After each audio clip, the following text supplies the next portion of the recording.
Diabetes, penyakit yang semakin umum di masyarakat. Jika tidak dikelola dengan baik, penyakit ini dapat menyebabkan komplikasi serius yang mengancam kualitas hidup penderitanya. Mari kita bahas lebih dalam tentang bagaimana cara mencegah komplikasi diabetes.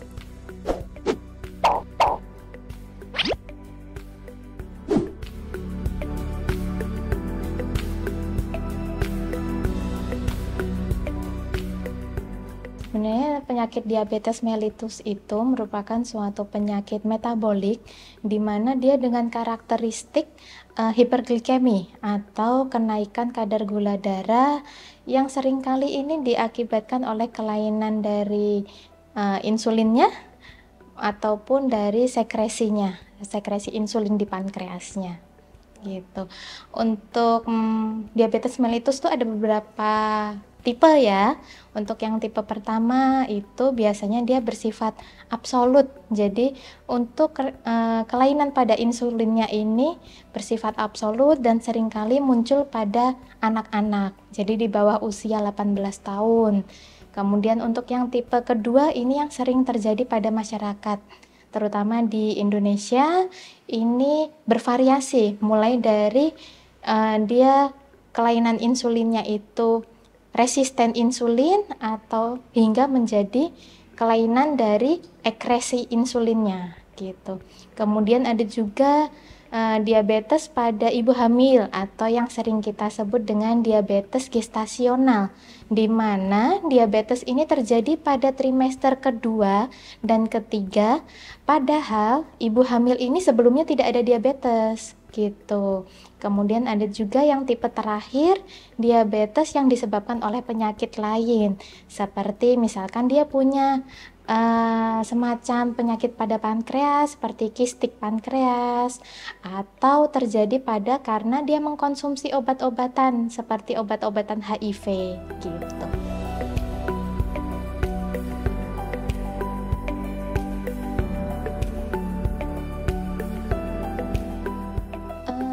Pada kondisi normal itu insulin itu kan dia berfungsi untuk mengendalikan gula darah.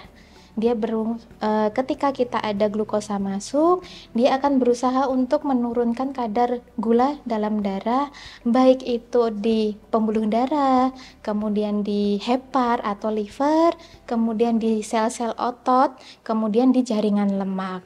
Pada kasus resisten insulin ini sering terjadi pada orang-orang yang berat badannya berlebih atau overweight, di mana insulin ini tidak adekuat untuk mengkompensasi karena banyaknya glukosa yang masuk ke dalam tubuh. Nah, karena tadi terjadi resisten insulin tidak hanya di pembuluh darah, dia juga akan berakibat pada organ-organ yang lain. Contohnya pada sel otot, dia akan mengakibatkan pemecahan energi di sel otot, kemudian juga gangguan transportasi glukosa di sel otot. Kemudian di jaringan lemak, di jaringan lemak itu akan mengakibatkan pemecahan lemak. Kenapa? Efeknya akan menjadi seperti penurunan berat badan. Kemudian pada otak, sebenarnya insulin ini fungsinya untuk menekan rasa lapar pada sel otak. Tetapi karena terjadi resisten insulin, maka otak itu akan mengkompensasi atau mengirimkan sinyal bahwa dia akan merasa lapar terus-menerus. Berawal dari obesitas, kemudian terjadi resisten insulin tadi, insulinnya tidak adekuat dalam mengatasi kenaikan gula dalam darah. Akibatnya itu akan terjadi hiperglikemi tadi, kenaikan gula darah itu sifatnya jangka panjang. Makanya akan terjadi kelainan-kelainan pada organ-organ tersebut tadi.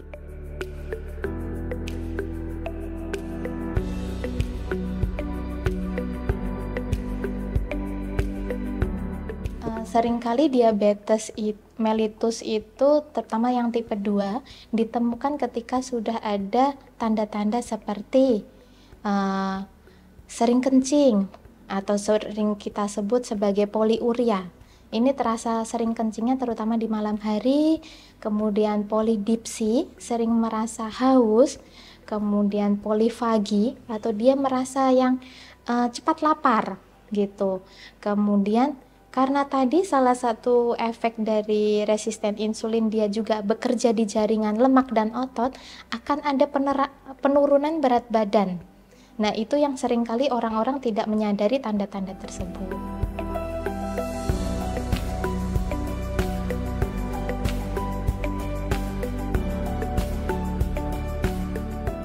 Untuk komplikasi diabetes mellitus itu kita sering membaginya menjadi ada dua, yaitu dia berada pada makrovaskuler, kemudian tipe mikrovaskuler. Untuk makrovaskuler dia biasanya menyerang pada organ jantung, otak, kemudian ke pembuluh darah, di mana seringkali ini akan terjadi serangan jantung mendadak atau mungkin kita sering menyebutnya penyakit jantung koroner itu. Kemudian pada stroke yang ini juga sifatnya mendadak, makanya kenapa angka kematian pada masyarakat Indonesia itu komplikasi dari diabetes makrovaskuler ini menyumbang menjadi angka 3 kematian tertinggi di Indonesia. Sedangkan untuk komplikasi mikrovaskuler ini biasanya terjadi pada organ mata, kemudian pada ginjal, kemudian pada sistem saraf. Ini biasanya mengakibatkan adanya ketidakmampuan atau kecacatan pada penderita diabetes, seperti kebutaan, kemudian dia menderita gagal ginjal diabetik yang harus melakukan cuci darah setiap minggunya, kemudian yang sering luka pada kaki yang tidak kunjung sembuh. Ini salah satunya menyerang pada sistem saraf. Dia akan merasa kebas, kemudian lukanya sulit sembuh. Yang jika tidak segera diobati, ini seringkali terjadi amputasi pada kaki.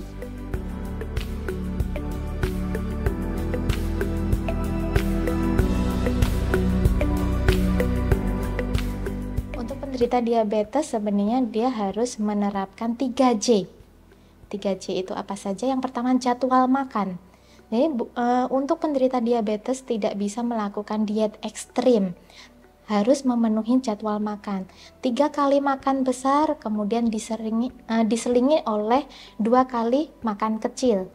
Jadi makan pagi diusahakan tepat jam 7 pagi, kemudian ada selingan snack pada jam 10 pagi, kemudian makan siang pada jam 12 siang, kemudian selingan makan sore atau snack sore itu pada jam 3 sore, kemudian makan malam itu pada jam 7 malam.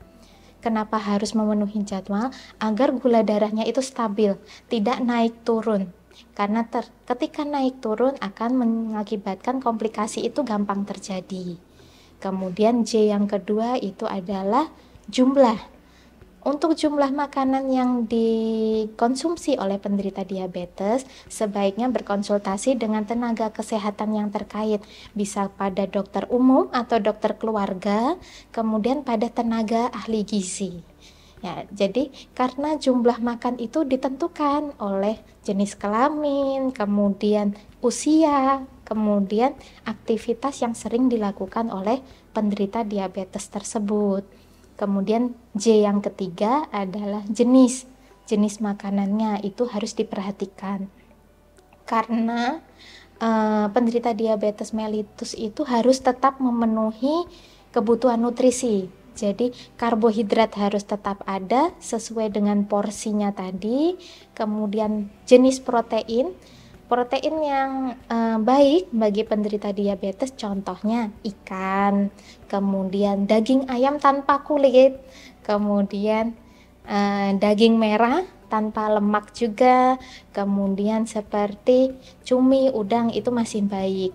Kemudian jangan lupa ada protein nabati seperti kacang-kacangan, tahu tempe, dan yang lain. Kemudian selain 3J ini yang harus diperhatikan, menghindari makan makanan yang mengandung pemanis buatan. Gitu.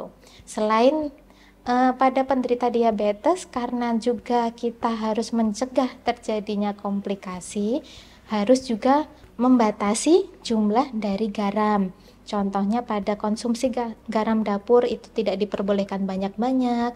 Kemudian MSG, monosodium glutamat, itu tidak boleh terlalu banyak. Kemudian seperti minuman soda atau minuman yang mengandung pengawet-pengawet, itu tentunya selain gula dia ada kandungan garamnya yang cukup tinggi. Gitu. Kemudian selain makanan juga harus memperhatikan latihan fisik. Yang biasanya sih kita sering sebut olahraga ya. Ini olahraga itu bagi penderita diabetes tentunya ini kisaran usia 18 sampai 56 tahun.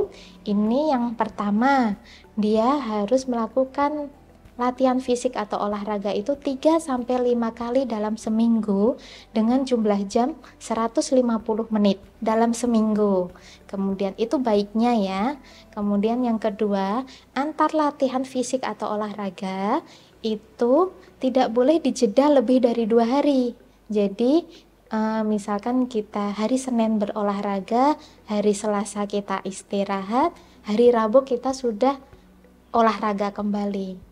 Kalau lebih dari 2 hari tidak melakukan latihan fisik atau olahraga, itu nanti tubuhnya yang akan terasa tidak enak. Jadi kayak pegal-pegal, gampang lelah gitu. Kemudian selain itu, jenis latihan fisiknya atau jenis olahraganya harus memilih latihan fisik atau olahraga yang intensitasnya sedang. Contohnya seperti jogging, bersepeda, renang, kemudian bisa jalan cepat gitu. Ya. Dan untuk penderita diabetes yang sudah berusia 56 ke atas, untuk jenis aktivitas atau latihan fisiknya harus berkonsultasi dulu kepada tenaga kesehatan atau dokter keluarga, dokter umum. Ya, karena akan dilakukan screening terlebih dahulu, jenis apa yang cocok, kemudian berapa durasinya, seperti itu. Dan juga karena harus melihat apakah ada komplikasi pada penderita diabetes tersebut gitu.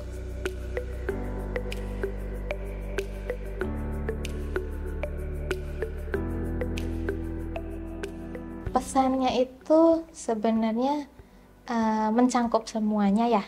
Kita yang pertama harus mengkonsumsi obat-obatan diabetes mellitus atau obat yang lain sesuai dengan kondisi, tentunya sesuai dengan anjuran dokter. Jangan terlalu berlebih, jangan terlalu kurang. Itu. Kemudian tetap melakukan kegiatan fisik. Jadi selain olahraga, tetap harus melakukan aktivitas fisik sehari-hari. Kemudian memperhatikan tadi pola makannya. Kemudian melakukan pemeriksaan rutin. Nah, ini pemeriksaan bisa dilakukan di FKTP, fasilitas kesehatan tingkat pertama, seperti klinik atau puskesmas, atau dokter keluarganya.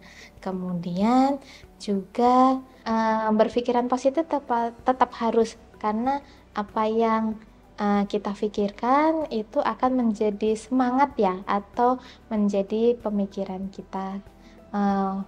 Seiring berjalannya aktivitas itu akan lebih mudah. Dengan pengetahuan yang cukup dan dukungan dari keluarga dan tenaga medis, penderita diabetes dapat tetap menjalani hidup berkualitas.